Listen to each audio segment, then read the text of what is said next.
And as we dive into strategies for big budget feature film distribution, I do want to remind you that this is a part of a series. Getting good distribution really does depend upon doing good film, feature film development, good feature film uh, pre-production, post-production, and so that you can create the content and the business relationships and gather up all of the rights that are required for you to guarantee your film will get good distribution. You'll have to have clear title to the screenplay. You have to have good contracts that allow you to take the work of your actors and the editors and everybody and turn it into a product that you can actually sell, that you have the right to sell.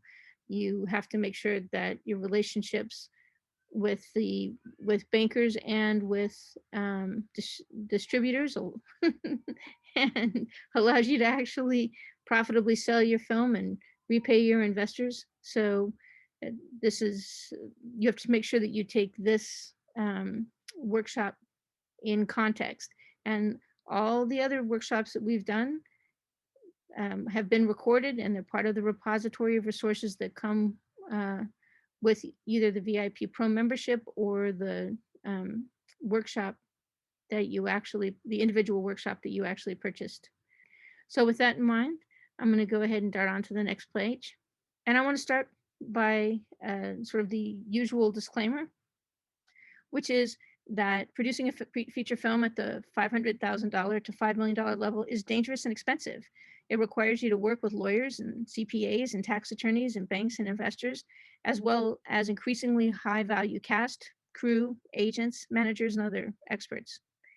Nothing in this workshop should be taken as legal or financial advice or as a one-size-fits-all guide for actually making or producing any particular film, because every single film built at this budget level, like every single building that you might actually build at this budget level, has its own requirements. One of the reasons I wanted to do this particular workshop is because I wanted to dive deep on the strategies and processes and tools that producers actually do use to create films. And each producer sort of has their own little bag of tricks, their own little, some rely almost entirely on bank funding, some rely almost always on, entirely on investor funding. Some of them rely almost entirely on state rebates. So I want you to understand what all of those solutions involve. And I want you to um, feel comfortable as you dive into creating your own projects to being able to have the kinds of discussions that you need to have with lawyers and CPAs, investors and banks, and those creating the business organizations like the LLC, or if you choose to use a corporation for some reason, the business entities you're going to create to produce your film. I want to prepare you to understand the kinds of conversations that you might have and to know about the sort of the range of solutions that are available to you. It's important to know that the media industry changes really quickly. Over the last year, for example, we've had kind of the evaporation of theatrical release. There was not theatrical release. And there's some question about when, if, and how theatrical release is going to come back. Is it going to come back to the same extent that it existed before? Will it come back worldwide? Because there's still huge quantities of people worldwide that are dealing with pandemic-related issues. So the nature of the entertainment industry is that it changes. And the nature of it is that production technologies change, distribution technologies change, financial incentives change. It used to be Germany was the first place people would go when they had the best possible incentive programs. Nowadays, Canada has an amazing incentive program. Recently, like within the last week, Oklahoma came up with a really big incentive program. So huge things change all the time. And as a producer, your job is kind of to leverage all of those changes so they work out for your benefit. Like, for example, one of the things I've done a couple of events about is virtual production, the ability to shoot projects on 3D stages. If you're shooting an independent film and you want to be able to have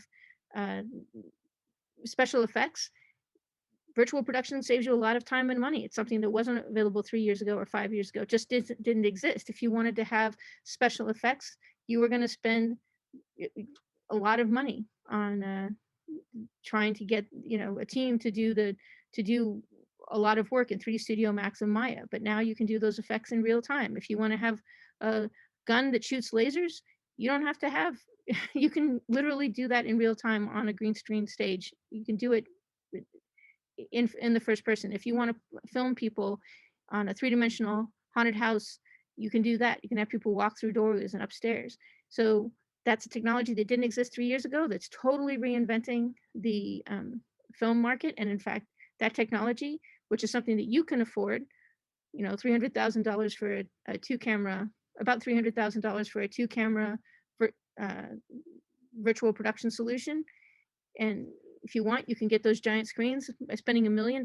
It's like this kind of technology is actually affordable. It's the same kind of technology that they are using at Disney and at Universal to produce television shows and to produce, you know, like The Mandalorian. It's being used ubiquitously. That technology didn't exist 3 years ago. So the information that I provide to you is meant to be sort of a fast track start. Uh, to get your head into the game and to help you understand the solutions that are currently being used and to prepare you for the fact that as new technologies become available, you'll understand what kind of impact those might have on your budget, on your shooting schedule, on your post-production. My objective is to equip you with uh, a good solid initial introduction to the tools and solutions people use to actually produce feature films uh, in this little microcosm of a moment. It's not meant to be something that, you know, if you're in 2 years or 3 years, technology may well have changed again.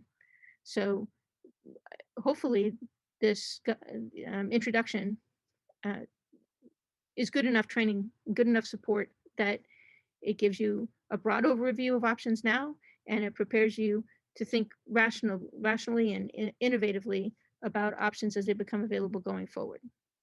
It's important to understand that distribution has really never, ever, ever been easier to arrange for your finished feature film and television projects. It's just never been easier. It used to be, you really did have to know somebody. It used to be, you know, you getting them to actually even take a look at your film was hard. Getting them to actually buy a film was hard. Getting it distributed worldwide was hard. It was just a very difficult road to hoe because there were a lot of filmmakers and not necessarily a huge market for the films that they were producing. These days, if you produce a reasonably coherent 85-minute plus movie that falls into some kind of genre that people have actually heard of, and you can provide the correct deliverables, which we'll talk about in a moment, chances are good you'll be able to find a way to sell it. You may or may not make a profit depending upon the terms that you sell it under or uh, the um, you know, first you have to sell it to the right people. Second of all, people sort of have to like it at some point. But it's just never been easier for you to actually sell the content, and never been easier for you to sell it to a wide number of people, a wide number of buyers in different countries worldwide. One thing that is very important is that when you're producing your content, you you have to actually make sure that you can deliver the quote unquote deliverables that distributors and buyers want, the specific deliverables. And when we talk about deliverables, we're literally talking about a set of computer files by and large. We're talking about the file, you know, that actually contains, you know, for lack of a better um, description, the .mov file or whatever it is that you're going to deliver the um, the distributor that you sell the project to, or the people that are buying the project. And that what's in there has to be a film where every frame is shot at the same resolution. Like, so, you know, if you're shooting a 4K film, every frame in your film has to be shot at 4K, not something that you shot at 2K and then just change the resolution on, but you have to shoot it at 4K. If you've purchased footage to incorporate into your film, you know, like drone footage of flying over, you're doing something, a story set in a haunted house in the woods, and you have drone footage flying over Maine woods that you've purchased from pond5.com, that footage has to be at the same frame rate and the same resolution as the footage you actually shot inside the haunted house with real live actors. So You want to make sure that you're shooting uh, it's same resolution, same frame rate. iTunes, Apple ProRes, usually it's 4222. Go ahead and take a look at the specification. We have a whole um, lecture presented by that covers specifically film deliverables as part of the resources that come with this particular event. It dives very deep on what you need what has to be true about the footage that you're creating, and it also covers what you need to create in terms of artwork, in terms of posters and so forth, and what you have to create for marketing materials, trailers, etc. Now, if when you go through the development process and you you know, the first part of the development process is always finding the screenplay, vetting the screenplay, et cetera, et cetera, et cetera. At some point, you hire the director, you get on the key cast, and then you start hiring key crew. And when you start hiring key crew, one of the people you're going to hire is a post-production supervisor. And the post-production supervisor is really, it's kind of his key job. He works with the cinematographer and with the sound engineer to make sure that they're capturing footage at the right quality and at the in the right formats to go into the editing process. And he works with the editors to make sure that the footage that's put together is correctly formatted, correctly edited. All the audio channels are on the correct, all the audio information is on the correct audio channels. So the post-production supervisor is someone you hire during development to make sure that you can actually create the deliverables that you need in order to get your project finished. Now, the there are aggregators that you can work with. So if you're going to let's say that you make a deal, you create a feature film, and you're going to end up selling it to Netflix. Like Netflix might usually decide to buy your film. They might say, well, you know, you've produced a $500,000 film. We'll give you $175,000 for a 3-year license to show the film on our streaming services in the United States and Canada. And we want you to send us the deliverables for that particular thing. There are special aggregators that you can use in order to deliver the files to Netflix. And Netflix and iTunes and other people may ask you to work with one of those aggregators, because those aggregators understand exactly how they want the files formatted, how they want them delivered. The aggregators just sort of produce that content all day, every day. So it could be the case that and it's likely will be the case that your production supervisor will be able to deliver the content exactly as it's supposed to be. And then you can also work with these aggregators that specialize in producing finished content. Now, if you have done your development correctly, by the time you're getting to the point where you actually are delivering content, you've had a film analytics expert tell you that your film is going to be a good project. It's in the right genre. They can tell you what genre it's in.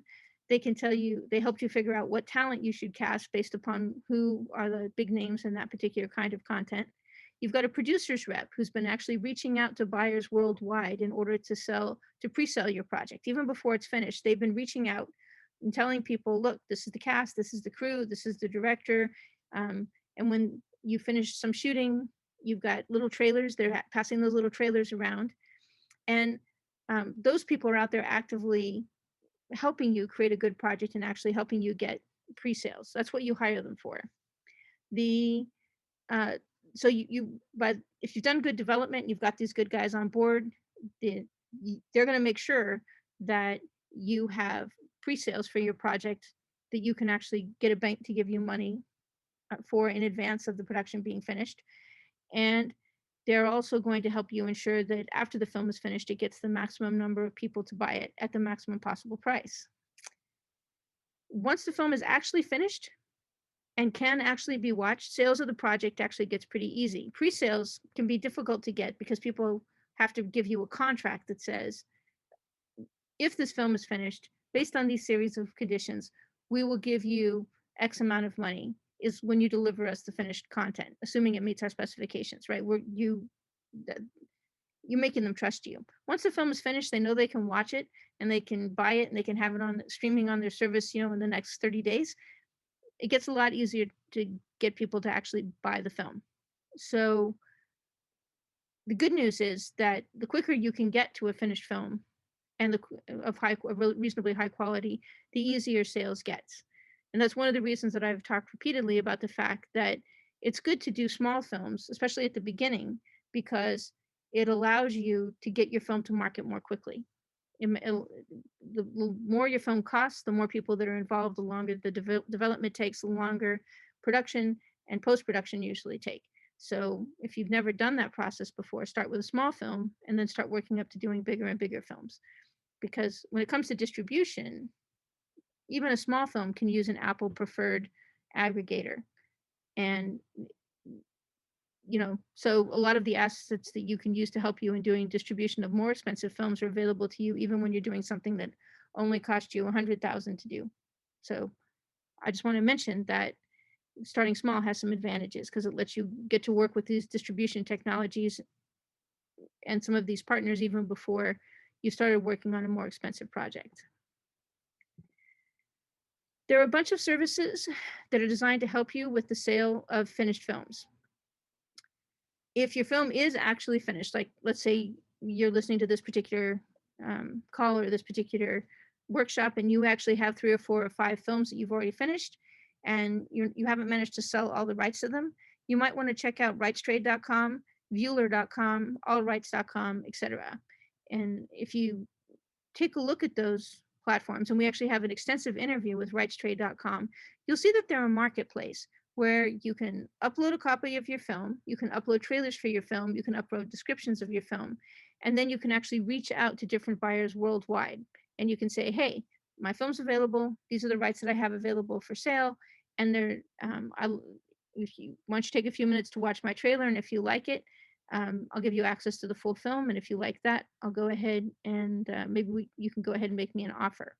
Now, in some cases, it might be the case, for some films, it could be the case that you sell the US and Canadian rights, you do a pre-sale for them. And it could be the case that in Europe, you are selling, you know, for $50,000, you're selling to Germany, and for another $20,000, you're selling to France, and for another, $30,000, you're selling to Central and South America, etc. So you basically are sort of parsing out your rights to different countries for different lengths of time, and also for different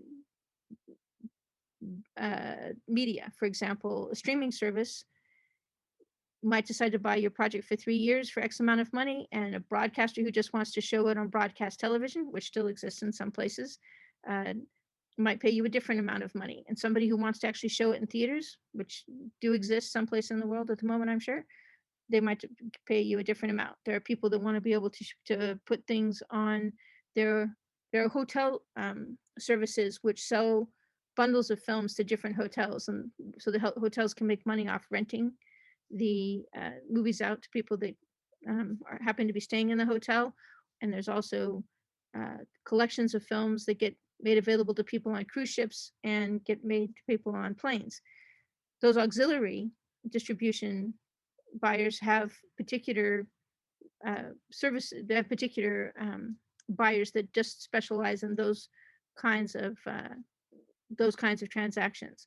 So with Rights Trades, Vuuler, and allrights.com, using these kinds of services, you can securely let people see trailers for your film and securely let them watch versions of your film that are watermarked, and so that you can identify if the film gets stolen through them. Screeners for your film. And it's a little bit like going to a film festival 24 hours a day, 7 days a week, you're worldwide. You can literally find buyers worldwide to look at your films. So instead of having to, in the old days, to sell a film, you really would go to Cannes, you would go to the Berlin Film Festival, you would go to film festivals around the world, or your sales agent would, or your producer's rep would go to sales agents to these festivals, and that's where they would sell the rights. It still happens occasionally, but for the most part, a lot of the transactions are now happening online using platforms like this. If you can wholly fund the production of your film and create all the required deliverables, then you can use these platforms with or without a producer's rep or sales agent to sell it. This is one of the reasons why doing a 10K or to 100K or up to a 500K film or any other higher budget you can legally fund is really, that you can fund without banker investor support is becoming quite feasible. I know a lot of people that are doing these low budget projects that they can afford to fund on their own, and then they're using these platforms and using other solutions to basically sell the rights worldwide because it's feasible to do now. It has never really been feasible before, but now it's becoming quite possible to sell the rights to all of these different kinds of platforms without, even if the film's not insanely expensive. Now, if you're going to if as you start doing a project where you have to take money from investors, um, or you're going to be working with banks, it really does matter that you can sell the rights to some of the rights to your film before the film is finished. So if I'm making a $5 million film and I get to the point in development where I know who the director is, I know who the two lead actors are, and I know that I'm going to be shooting it in Georgia, and I've got a good idea who the cinematographer is. At that point, I probably do have a producer's rep on board. And if he's worth his weight in salt, he should be able to take the information about the film, the information about the people that are producing the film, like backgrounds and resumes and credits and so forth, the name, the lead talent, and he should be able to reach out to buyers and say, hey, I'm working on producing this film and we're just starting out. Can we get a contract that you'll buy this film if, it meets, if we, shoot based on this script with this talent, with this director, etc.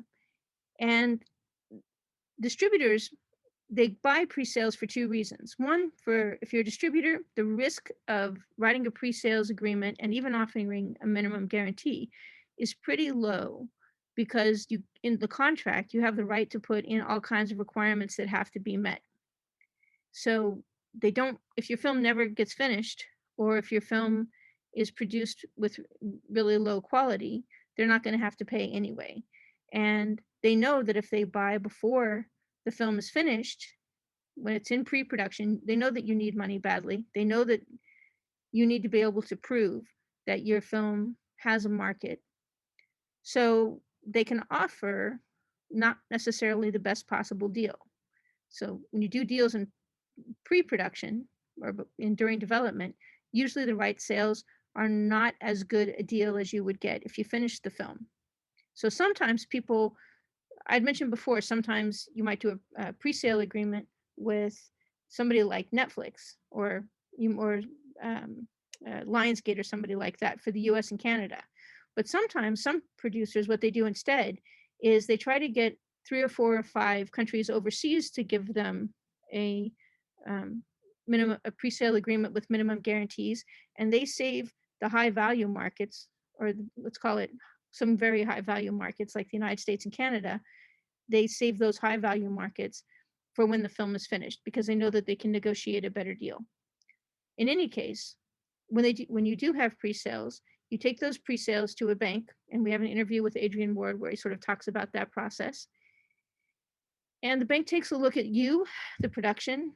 They want to know, the cast and crew that's putting the project together, the key members, and they take a look at the pre-sale agreements, the actual contracts of the pre-sale agreements line by line, and then they decide whether or not they're willing to make a loan. When they do make a loan, generally speaking, they require you to have a completion bond in place. Now, what a completion bond does is it ensures that the film is going to be completed. It's like a form of insurance that you as a producer pay extra for, that ensures that the film will meet the specification that's required in order for the distributors to make good on their pre-sale agreements. So there's one of the resources that comes with this particular workshop dives deep. It's on completion bonds and sort of gives you a notion of how much they cost and how you acquire them. They generally require you to have a good line producer on board, because the line producer is the one that has a relationship with the insurance company, and the insurance company trusts that line producer to be able to safely, quickly, cost effectively produce a high value commercial project. So during development, you hire a good line producer, which is why if you look through the resources, we talk about hiring a line producer right after you choose a screenplay. Usually the line producer comes on, it's one of the first people that you hire, and you choose somebody who's got the background required to get a completion bond, because when you get pre-sales, you're going to have to go to a bank, and the bank is not going to give you any money up front on minimum guarantees unless you've got a line producer on board who can get a completion bond. So you can see how development is very important and how all these pieces sort of fit together.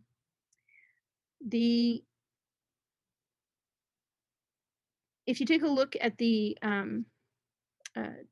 resources that come with this particular event, you take a look at the material that we have that talks about rights trade, you'll notice that their platform doesn't allow people to do pre-sales. If you want to sell content through rights trade, and actually through a lot of these platforms, they expect the film to be actually finished. So usually in order to do these kinds of pre-sale agreements, you do have to have a producer's rep or a sales agent on board who's going to be handling these pre-sales operations. If you have a good producer's rep, again, a lot of times they have relationships with people that have done pre-sales with them before. So when they bring a project to they know who to bring the project to, they know how much the film is likely to be able to get in pre-sales, and they know how to negotiate a good deal. That's one of the reasons you want to make sure that you work with a producer's rep who's had success doing pre-sales previously. And that's because that's how you actually get the contract before the film is finished. It's so much easier to get it after the film is finished, but the producer's rep helps you get those sales before the film is done. I want to mention that when you're looking to get pre-sales on a project, one of the key things is that you really have to have a good director on board. Here in the United States, a lot of times we really focus on the talent for who's in a film. We focus on, who's the lead actor, who's the lead actress, who's the maybe we might care about the special effects company, like Industrial Light and Magic. We care a lot about those things, but worldwide, a lot of in other countries, other distributors care deeply about who the director is. And so as you're going through the development process, you pick the screenplay and you bring the budget, you bring the line producer on board to do the budgets and the shooting schedules, and you do film analytics to figure out how much the film's likely to be worth when it gets finished being, as it goes through the whole production process and gets into distribution, how much it's likely to generate at the box office and from all other sources of revenue. One of the things you're going to ask the film analytics company to do is to help you understand who the right director is. And we have an interview with Bruce Nash of from Nash Information Systems that does film analytics, and he has bankability reports. So if you tell him the genre, tell him the budget level, you give him information about the screenplay, he can actually give you a list of the candidates that would be good directors, high value directors for that particular project. And he'll actually, that have worked at your particular budget level before. And attaching the right director is really going to be key for you getting pre-sales. And to some degree, in some countries, it'll be more important than the lead talent will be. And that's because people trust that a particular director is not going to give them a bad film. I mean, I might not know in an Akira Kurosawa film, I might not know any of the actors, but what I do know is that Akira Kurosawa makes a very good movie, right?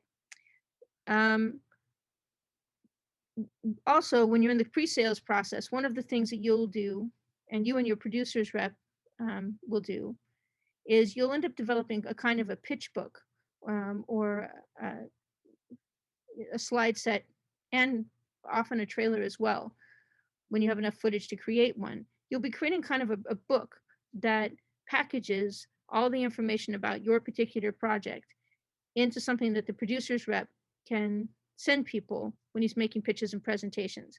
And this pitch book, a lot of times, is a very visual document that, in addition to listing the bios for the people that are producing the project, shows images from what the scenes are likely to look like, what the most important scenes are likely to look like. The distributors who are buying the film earliest in the process, they need to sort of be able to watch the film in their heads before they actually are willing to write checks for them. And this brings up another topic, which is that if you're producing a film, it really does matter what genres you're working in. It's difficult when you are producing a film and you'll say, well, it's not really a genre film, it's just kind of a drama. And it's like, well, dramas don't sell well. Because dramas can be really hit and miss. So if I'm a distributor and you tell me something's a drama, I'm like, okay, well, that could be anything from Look Who's Coming to Dinner to, you know, Frost Nixon, right? Well, those are probably really good films, but I don't know how to value them, and I don't know how valuable they're going to be to my audience. If you tell me something's going to be an action adventure, or you tell me something's going to be a horror film, or you're telling me something's going to be a ghost story, or you're telling me something's going to be a slapstick comedy, I get a sense for how much it might be worth. Now, comedy is a particularly difficult uh, um, situation, because if you have a comedy where a lot of the success for the project is based on wordplay, that's hard, because when you sell the thing overseas, a lot of jokes that are based upon wordplay don't actually translate well, right? Because the language, there are puns, and you know, as all delivery is very important, and so comedies sometimes really struggle. If you're producing something that's based very tightly upon American culture, that can be really difficult. So, for example, you'll hear people say, well, it's hard to get pre-sales for an urban film. What they're saying is that if you have a film based in the United States and based in, that talks about issues that are really widely discussed here, very important here, sometimes it's really hard to get that to translate when something's going to be going into China, because they just don't have, they're not, for them it's a dialogue and a conversation that they're not having, because they don't have the same history. Whereas if you say this is a horror film, well, you know what? Ghosts are scary everywhere. And people running from being, killed by some guy who's got a chainsaw, that's a pretty constant thing. If you're doing an action adventure where you've got martial arts and fighting and furniture being broken, that pretty much is the same everywhere. So, and if you have a really broad comedy like the Marx Brothers, or like where it's not all talking, it's actually physical comedy, sometimes that can really be great. The point is, genre really matters, and not having something that's sort of tightly in any kind of a genre can make it really more difficult for you to get pre-sales for a particular project. Once again, people were buying in advance do give you less money than if the film were finished and we're ready to buy. So when distributors buy early, they get the best deal because they're taking the biggest risk. And it is true that if you don't deliver anything, they're not going to owe anything, right? It's interesting to note that when you get your first pre-sale or two, and then you take it to the bank and they go, yeah, okay, we'll lend against it if you get a completion bond, and you get the completion bond in place. What's interesting is that after that point, doing pre-sales gets a lot easier, because the distributors see, okay, a bank's trusted you, and there's a completion bond in place. So this actually is pretty likely going to be a film, because a lot of pieces are coming together, to make this a good project. So early pre-sales are hard. Additional pre-sales get easier over time. And I think that's important to note, because you may think, wow, I'm never going to be able to fund my film because it's so hard to get pre-sales. After you get the first few, it does generally tend to be, especially once you get into pre-production, pre-sales start getting a lot easier, because it really does start to look like you're going to be producing a film, and people are willing to put an investment into that, and they're willing to say, okay, yeah, if this is going to be done in 3 to 6 months, yep, we'll go ahead and take it. Let's talk for a few minutes about the difference between a producer's rep and a sales agent, because they both are willing. They can both do pre-sales for your film, and they can both sell your film after it's finished. A producer's rep is a member of your production team. They pay for you. You pay them. They work for you during production, and you give them a monthly or weekly fee. And you specifically tell them, you have meetings with them, and often they will attend your other meetings, like that you're when you're getting your production together. They're You tell them, look, you're going to go raise money for this thing. We're going to go do pre-sales. They're an employee that works for you, in effect. Sometimes they get a percentage of every sale that they make. So they'll get like $2,000 or $3,000 or $4,000 a week, during a certain window of time. And then for every sale they make, they get X little percentage in addition to that. It kind of gives them a bonus for doing more sales. And I've known producers who are generous with those little the benefits of the percentages that they give.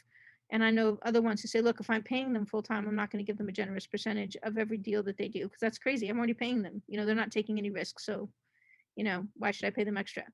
Every deal with every producer's rep is really going to be different. The producers reps usually start after you've got the screenplay, and after you've done the budget, and after you've done the shooting schedule, and after you've done the film analytics, and after you've decided you want to go forward with the project. Usually you've got the line producer on board, and you've really decided, you've set up your company, you've literally said, yeah, we're going to go forward with this particular project. You're going to work with the the producer's rep to pick the director, to pick the cast and other elements. This whole little core team that you develop works together to pick the director, pick the cast, and maybe to select other elements, maybe whether it's location, whether it's production designer, etc. And the reason is because a producer's rep is going to be the guy taking this package and selling it to distributors. So he may actually be taking as you start contemplating who you might want to hire for your director, or who you want to get for your key cast, your production rep might actually be going out and talking to his friends in different distribution companies. He might be calling them up and say, hey, I'm working on this project, and I want to send the pitch book over to you, and I'll sort of walk you through it. And then I'll talk about some of the things people were thinking about attaching, and you can let us know if you've got a particular favorite or any that you have done particularly well for you at the time. So he is engaging those folks early, and sometimes they provide useful feedback that really factors into your discussions about who you're going to hire. You can certainly reach out to producers reps as soon as, even before you've decided whether or not you're going to go or no go on a particular script. It could be the case that you reach out to somebody who's a producer's rep and you say, I'd like to have a meeting with you. Could I hire you for a couple of hours? I'm going to walk through a project. Here's a screenplay. I'm going to have the feedback on it. I'll have a synopsis of it. I'll talk about what I have in mind for the particular project. Can I meet with you to discuss it?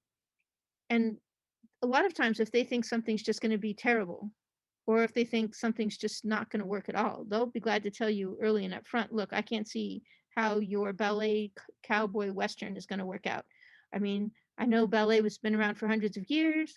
I know that cowboys are really popular, but I just don't think the cowboy ballet feature film is really going to work. They'll let you know in advance. So don't be afraid to approach producers rep early in the process.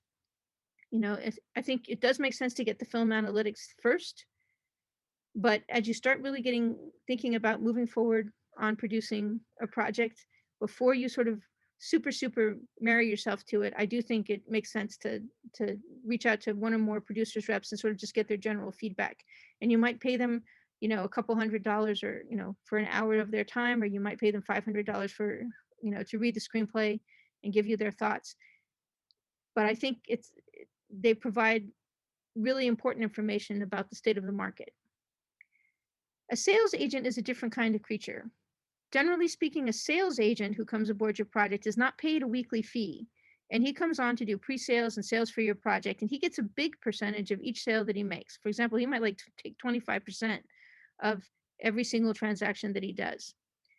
He's often selling lots of films at any given time. So usually with a producer's rep, he might have a couple or two, three, four, five projects going on. He might have a few people that he's working with at the same time he's working for you. Not always, but you'll have a few maybe. Sales agents a lot of times have a huge bag of films. People basically, whether they're finished films or they're films in development, the sales agent has dozens of projects, and he's sort of doing his best to sell them, kind of like a guy that has used cars on his car lot, and he's basically actively trying to sell all of those used cars to as many people, as quickly as he can.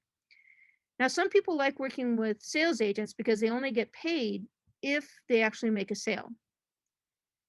The downside of that is that if your film's not easy to sell, it's not going to get a lot of attention. And whenever you personally are doing a $500,000 project or $1 million project or a $2 million project, you're pretty much always going to be the lowest possible man on that totem pole, right? You're never, I mean, there's films that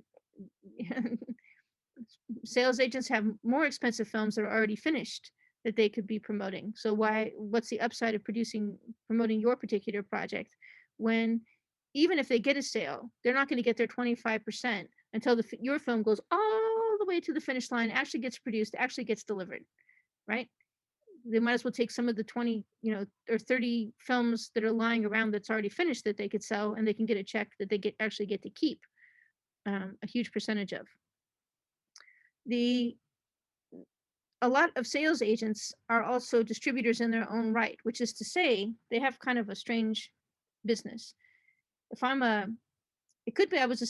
you think about how one might become a sales agent, you might be the case that you've worked for a distributor, you know a number of different filmmakers, you've worked with a bunch of filmmakers worldwide, and then you leave the distribution company and you decide to set up your own sales agency. You get films, you start selling them worldwide. And at some point, you think to yourself, you know what? I think I just want to become a distributor. So you'll become a distributor for one area, and then you'll become a sales agent when it comes to selling the film into different countries worldwide.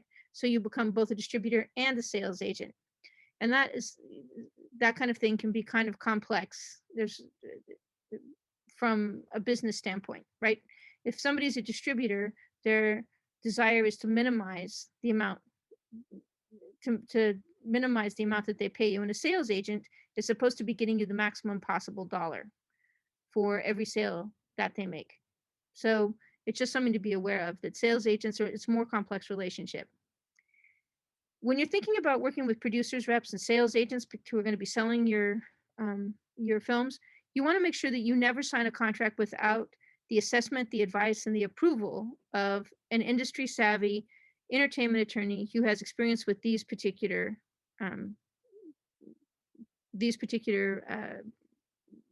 operatives. Because when you're dealing with producers, reps, and sales agents and distributors and other people that are buying your content, you really need to be able to one, fire people who are not performing. You have to be able to fire them, and you have to know how much you're going to owe them if you do fire them, right? So if I hire a producer's rep and he's really doing a crap job and he makes 2 deals, then I get another producer's rep on board and he does 3 other deals, but he was talking to the first producer's rep's contacts. How does that money work? Like, who gets that money? Those kinds of things get covered in your contracts. And if the contracts are bad, it's just going to turn into a problem later. They also know a good entertainment attorney who has familiarity with distribution agreements can take a look at what the fees are, what's reasonable, what's not reasonable, can figure out how to set limits. And they can ensure that if somebody's totally a loose cannon or somebody's doing something that's really rotten, they set you up with the ability to be able to terminate them quickly and efficiently without having to take them into litigation and without having to sue them. A rotten sales agent or a bad producer's rep can make even the best possible film an abject, expensive, litigious failure, because these people are actually selling the rights to your film. They're even selling the rights before it's finished. So they can, if they're not carefully controlled and not carefully monitored, and if your contracts aren't right, they can make it so there's no way for your film to make a profit. If you've got a $5 million film and somehow or other they negotiate a deal that gives away all of the rights to your film when it's finished for $2.5 million to one of the big distribution companies, there's no way for your $5 million film ever to make its money back. And it, you have to make sure that your contracts uh, are something that allows you to monitor and control these people effectively before, during, and after production. In order to make pre-sales easier, there's several things that you can do. The first thing is base your film upon an established property, something that already exists, that already has value. Uh, Pick a popular genre like horror or mystery or sci-fi or thriller or action, something that sells well worldwide because it's not all wordplay. I mentioned in passing, romantic comedies are really hard. In some countries, a lot of countries worldwide, romance is not something that one puts on a big screen. That is, or it's not something. It's like we watch anything. I can watch Fatal Attraction on and 20 films just like it on my streaming service right now because I'm here in the United States and we're here in California. Some of those films are not going to be distributed in other countries. It's just not done because they're highly sexualized content. And romantic comedies, that talk about love and sex and sort of a Western ethos, sometimes are not going to sell particularly well for the same reason. And if they're comedies, that means the wordplay has to work. And also, a lot of those references are going to be cultural, so it's problematic. Horror, mystery, sci-fi, thriller, action, adventure, those kinds of things sell worldwide because the language and the motivations are similar worldwide. So think about picking a genre that works along those lines.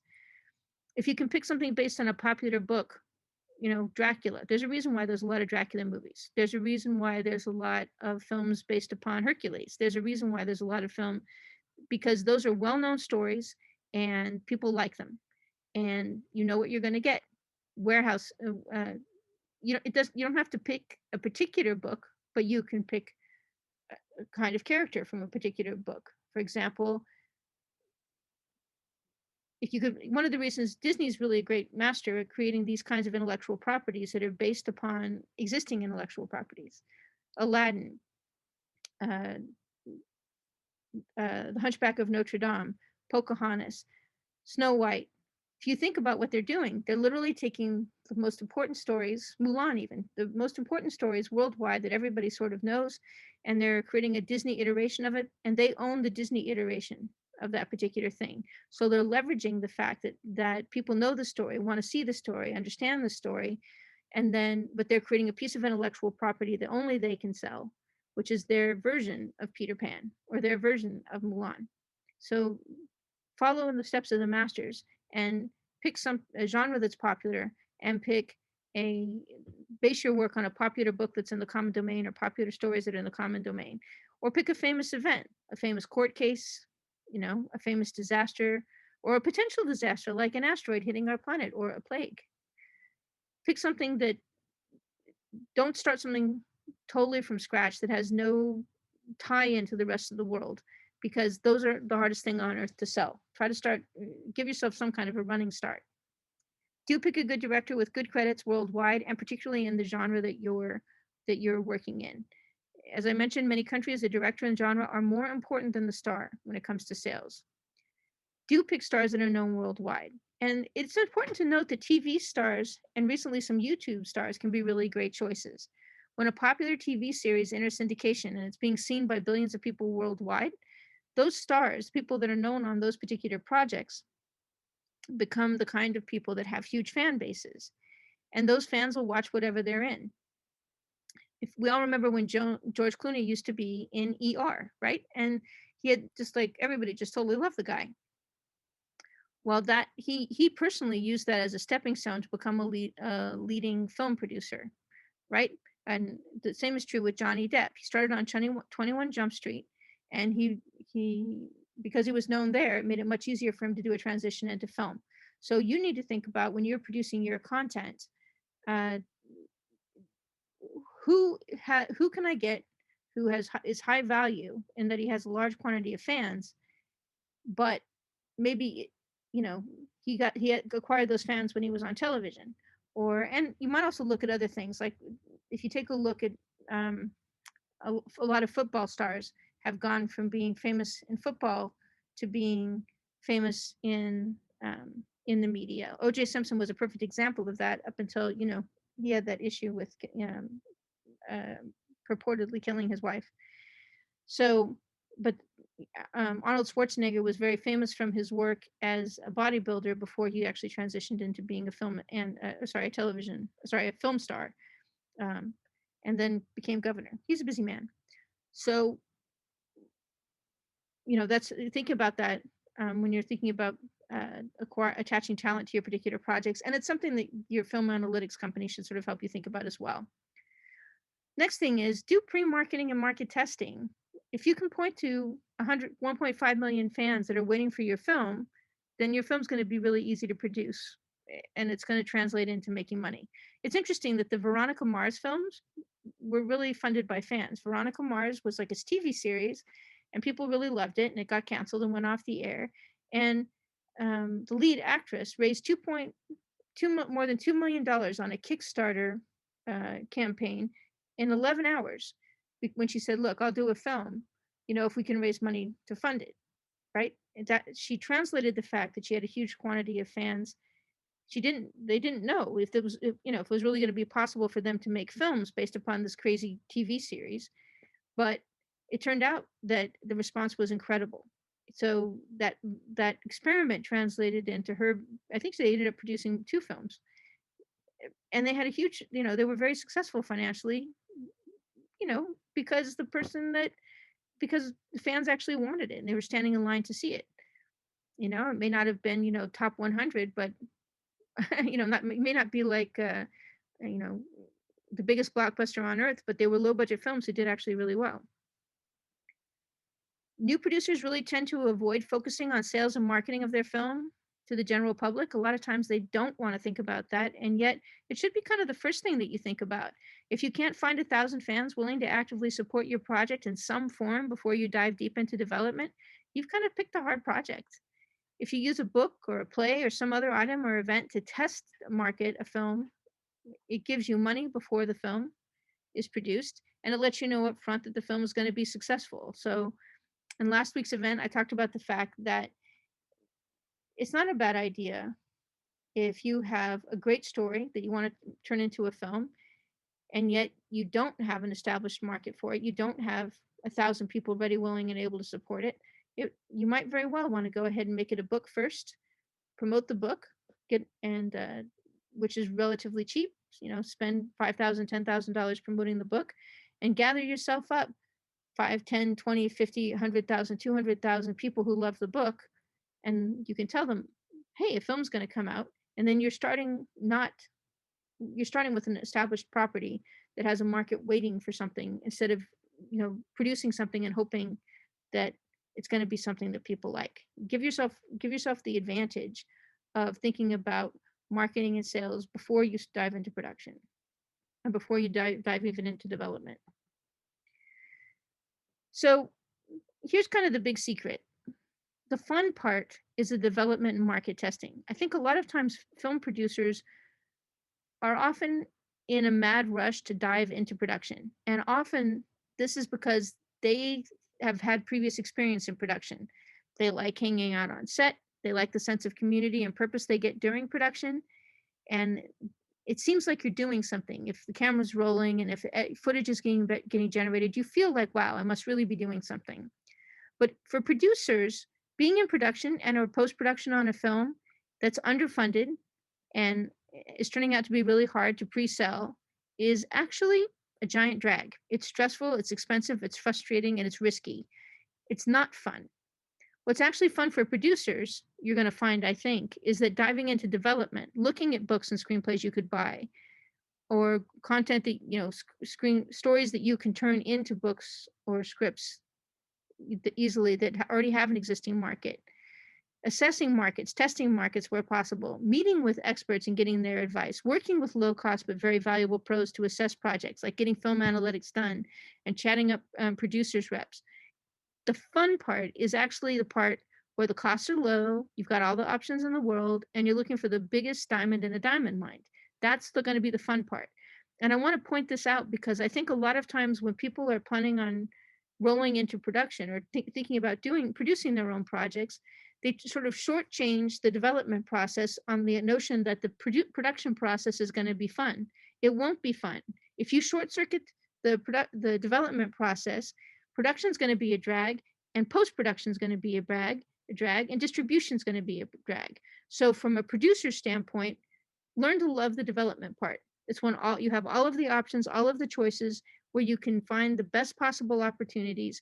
And so dive deep on learning to love the development process, because you'll be a lot happier than you will if you try to short circuit the development and in order to dive into production.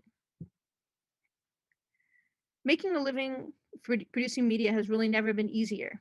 It used to be, like not so long ago, films were shot on location, on film, and just getting a print of the film to edit was $200,000.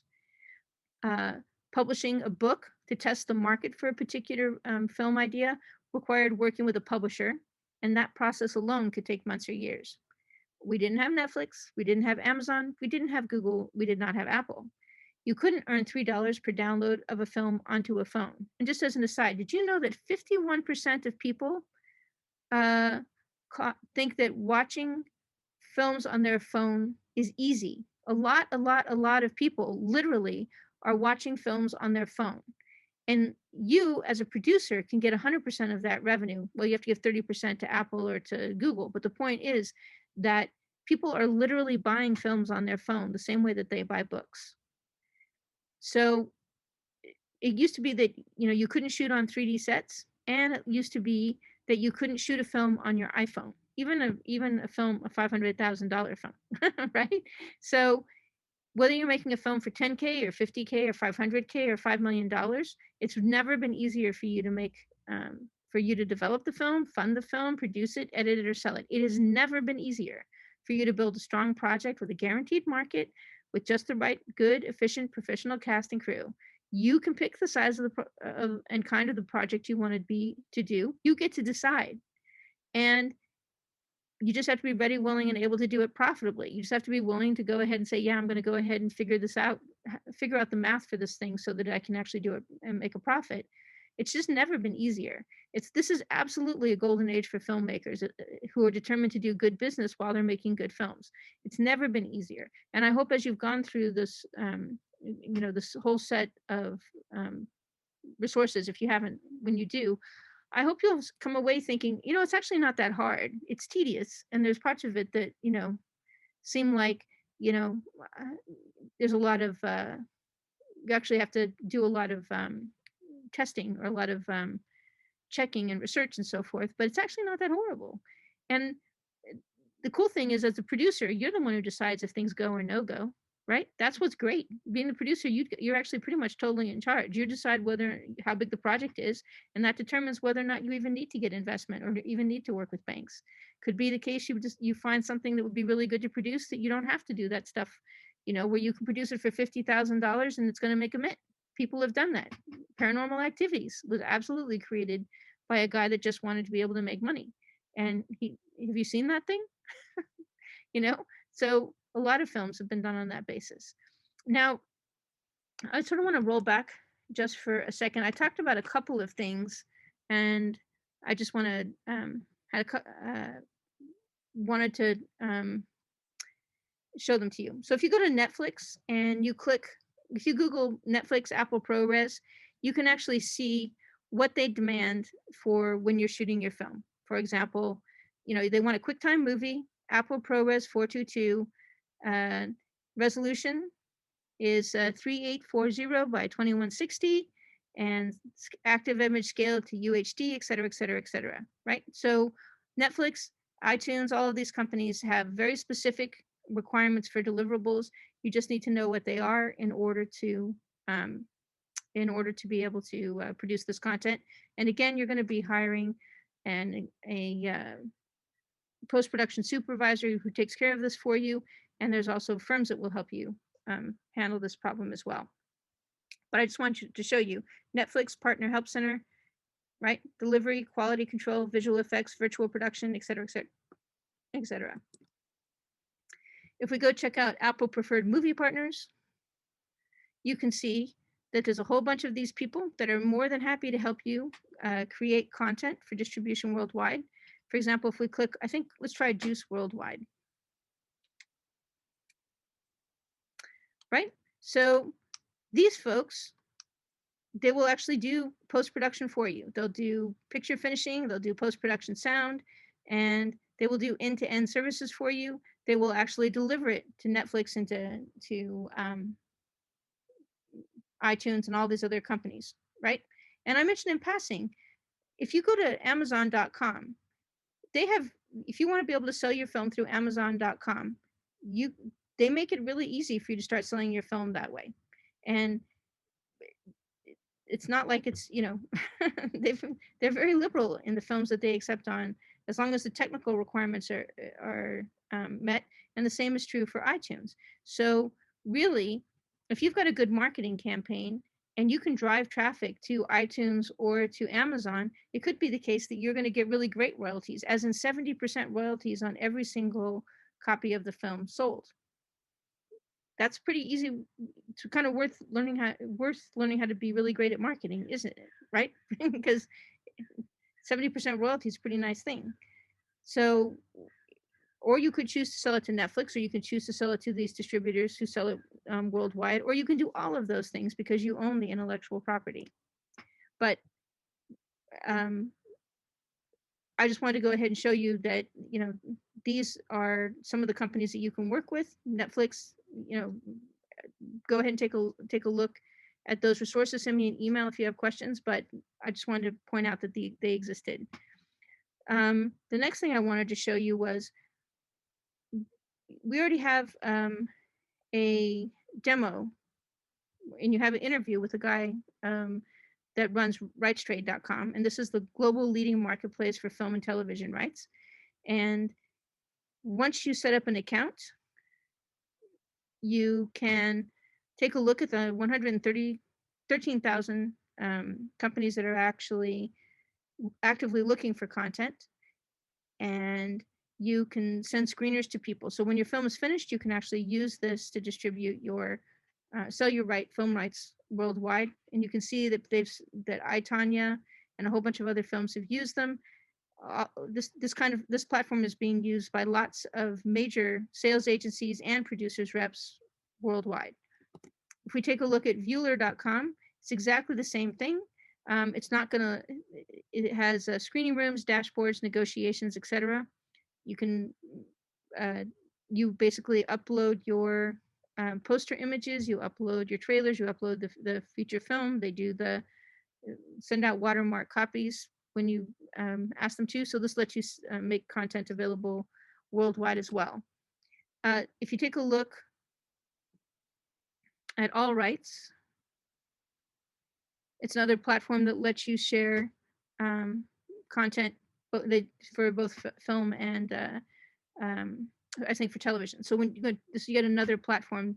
So this kind of platform, this kind of global marketplace where you can sell your media, it's becoming ubiquitous. It's becoming the standard, and it means that people don't have to sell at film markets anymore. When you do get a chance, go Google Veronica Mars film Kickstarter, and you'll actually see, you can learn more about how she took the fact that she was in a television series and translated it into being able to produce films that her audience truly loved. And you should definitely Google how many people watch films on their telephone. It's pretty impressive, actually. All right. If you have any questions that I didn't address, feel free to ask them now, and I'll go ahead and check to see what questions have been asked. And remember, you can always follow up with questions after this particular event, whether it's today, tomorrow, a week, a month, 10 months, 2 years. Feel free to reach out about anything that I've talked about. Do make sure that you review the interviews with producers reps and the guys that do completion bonds, et cetera, et cetera, et cetera, in the set of resources, so that you understand those topics, and also the Barbara Javett's view on creating film distribution deliverables. Go ahead and dive deep on that stuff, because you'll need it as you're working to distribute your own films and working to get pre-sales for your own films. All right, let me go ahead and dive up here and see if there are any questions. Stephanie asked, do some of the platforms have a timeline within which the film needs to have been made? So no, Stephanie, if you have a film from the 1950s and you want to make it available and you own 100% of the rights of it, feel free to try to sell it. Those platforms are happy to sell films no matter how old they are. And the reason is, the cool thing about a film, one of the best things about a film, is that they age really well. I watched Apocalypse Now, I think a week and a half ago. That film is ancient. Star Wars is ancient. Think about all of these films that are really old. The people continue to watch them because people like them. And my husband and I have gotten ridiculously into watching Kevin Bacon films. We have watched so many Kevin Bacon films because usually the stuff he's in is pretty good, you know? It's good genre fiction. I really like it. So I find myself watching those films. And so you can sell those film rights anytime. It's the cool thing about being a producer, is you own the intellectual property forever. It becomes something that you can sell and create remakes of. It's just, there's one of the great aspects about being a film producer is you have that capacity. So yeah, I've never seen anybody post anything. They have quality control requirements and they have ownership requirements and so forth, but they don't have age requirements. So someone else asked, do any of the sites, rights, trades, et cetera, indicate pre-sales assistance? So when you're doing pre-sales, okay, pre-sales is always going to be handled by you taking the project you're planning to produce and working with a producer's rep. You're going to hire a producer's rep or a sales agent, but probably a producer's rep. You're going to bring them on board. And as you're developing the project, he's going to be helping and advising you on what the film has to have in order for it to be easy for him to do pre-sales on. Pre-sales happens with a producer's rep because usually it relies on the producer's rep's relationship with different production producers, different companies, to be able to get in the door and have them trust you that you're going to actually finish the film, right? The producer's rep says, hey, hey, John, you've worked at Lionsgate for a lot of years. I've sold you 20 or 30 different projects, and done pre-sales for them. It's gone really well. So, John, as a producer's rep, I'm telling you, I've just started working with Excelsior Producer, and Excelsior is going to be creating this new Dracula picture. It's going to be totally amazing. I've got a whole pitch book for it. I'm going to send it over to you. And they need a pre-sales agreement with a minimum guarantee because they're going to use that for some of the funding. It's going to be a $5 million project. They've got a great crew attached that's done this kind of film before. And I would like you to consider giving us a pre-sales contract for $1 million for the US rights. Well, the producer's rep is making that deal with his friend or the guy who's got a previous relationship with at Lionsgate. And so what's making that deal work is the fact that the producer's rep knows that guy. So none of the platforms are going to enable that because the platforms are designed for people who've got finished films who want to sell them, and no trust is really involved, right? Basically, you just have to say, here's the film, it's on there, I'm going to sell you the rights. It's when you're dealing with a pre-sale situation, you've got to go to the distributor and you've got to convince them, yeah, we're going to produce this particular film. You're going to give me a minimum guarantee. I'm going to take it to the bank. I'm going to use that to get funding. It's like a whole thing. So when you're going to do pre-sales, you're going to be working with a producer's rep or a sales agent, but probably a producer's rep who's going to help you during the development time period to create a film which can get pre-sales. I hope that makes sense because it's really important. That's like a very important concept. All right, let's see. I mean, and it could be the case. I know some producers who do their own pre-sales. And if you've got a background in distribution and you've got those kinds of relationships that you can just call up distribution companies and make them a pitch and say, hey, I produced 4 other projects for you. I'm setting up to do this next one. I know you trust me. Give me a contract that has a minimum guarantee. And they may decide to say, yeah, sure, I'll do that. But if you are just a brand new producer or a producer that has never done a project at this budget level before, you really need to have a whole team around you. And seasoned producer's rep who does have those relationships is going to be key. All right, so here's an interesting question. What does chain of title mean? So when you're going to be selling your particular project to people, you have to have a clear chain of title. That means that every single the screenplay that you wrote that you're using for your project, you have a title clearance company that you bring on um, during the production process, and actually bring them on in pre-production because you want to make sure that you're not going to produce a film that doesn't have a clean title chain. But a screenwriter gives you a screenplay, and you go ahead and you say, yes, I'm going to take this screenplay and I'm going to produce it. And then you go through the process of producing it. During that process, you bring on uh, maybe additional writers.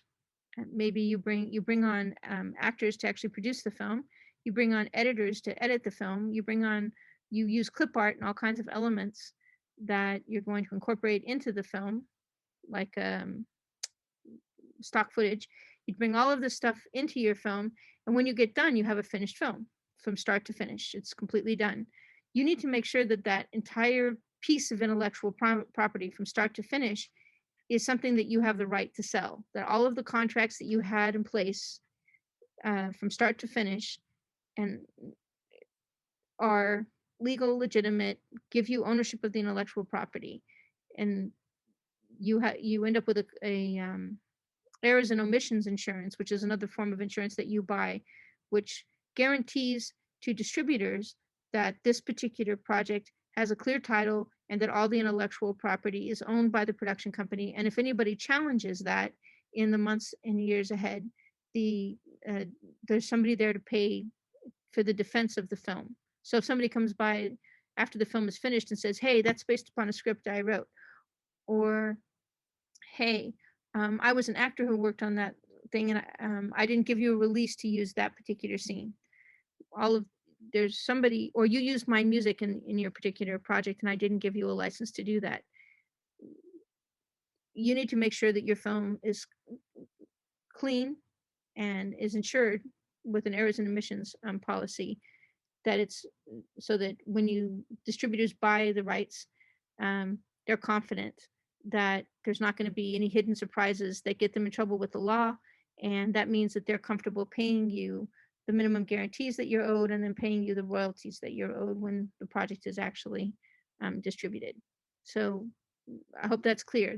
One of the reasons I strongly urge you to work with lawyers from the very beginning of development all the way through post-production is one of their jobs is to make sure that your intellectual property that you're creating and anything that you're buying and anything that you're licensing and everybody that you're working with, all of their work actually belongs to you, is so that you don't end up with problems with chain of title and don't end up with problems with releases and so forth. And you won't have trouble getting the errors and omissions insurance.